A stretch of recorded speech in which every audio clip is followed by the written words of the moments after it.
I gotta start driving, but it's an important, since you asked, it's the most important principle of liberation.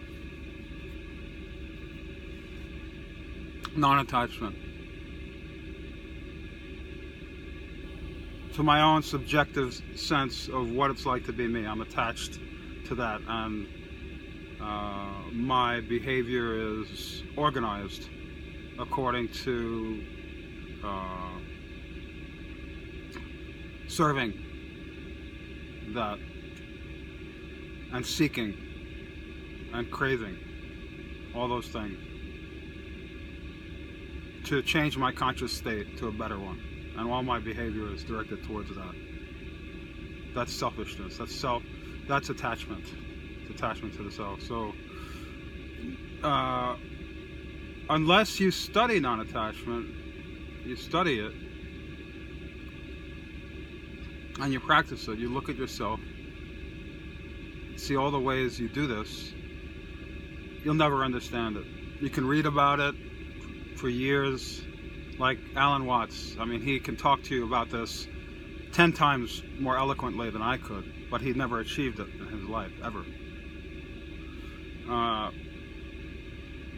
So it's part of the practice. It's part of the vipassana, the insight meditation that we do every day, or that you should be doing. I assume that you're doing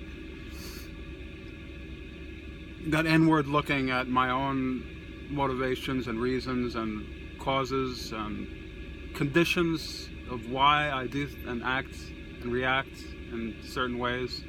It's all my condition. It all goes back to the conditioning. Attachment is the conditioning. So we're talking about moving away from evolutionary principles, conditioning within the lifetime, conditioning phylogenetically as a species evolving over hundreds of thousands of years. Okay, so this is again what brings us back to evolution. We're evolving consciously.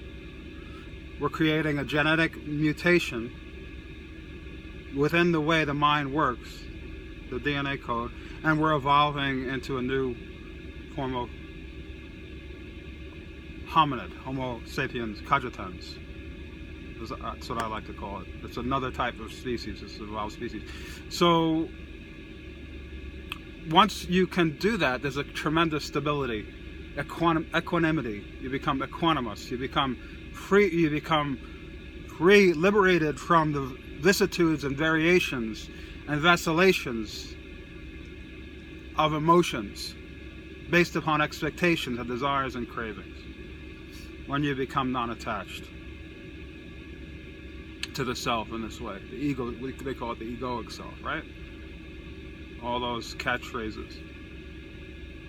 A tremendous strength and stability that comes from not needing, not wanting, not craving, not expecting, not judging, not comparing.